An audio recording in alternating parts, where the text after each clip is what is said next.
À la tête du G20, l'Inde adopte une démarche inclusive, dont sa présidence marquée par l'une des premières initiatives du Premier ministre indien. Narendra Modi lance la grande session virtuelle des leaders du sommet de la Voie du Sud. Parmi ces leaders, il y a le président de la République Macky Sall, président de l'Union africaine, qui, dans son adresse à la conférence, précise d'emblée que l'heure est à la solidarité et à l'union sacrée dans un monde bouleversé par le changement climatique, la crise sanitaire et la guerre en Ukraine. 3 enjeux et des impacts profonds sur l'Afrique. Les priorités du continent sont évoquées par le président Macky Sall. La réallocation partielle des droits de tirage spéciaux et la mise en œuvre effective de l'initiative du G20 sur la suspension du service de la dette afin de soutenir nos efforts de résilience et de relance économique. Deuxième priorité, la justice climatique.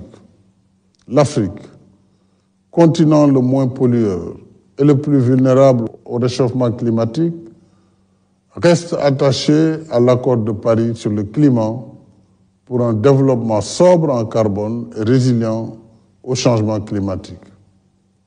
En même temps, nous demandons une transition énergétique juste et équitable pour satisfaire les besoins d'industrialisation de nos pays à des coûts compétitifs et assurer l'accès universel à l'électricité dont plus de 600 millions d'Africains restent encore privés. Un message qui s'adresse aux leaders du G20. 2 premières priorités qui constituent l'épine dorsale d'une attente forte de l'Afrique. Une Afrique plus que jamais ouverte au monde. L'Afrique souhaite travailler avec tous les pays et institutions partenaires pour gagner la bataille de la souveraineté alimentaire à travers des partenariats mutuellement bénéfiques en mettant à contribution ces ressources humaines, foncières et hydriques. J'invite tous nos partenaires membres du G20 à participer au sommet sur l'agriculture et la sécurité alimentaire que le Sénégal co-organise avec la Banque africaine de développement du 25 au 27 janvier 2023.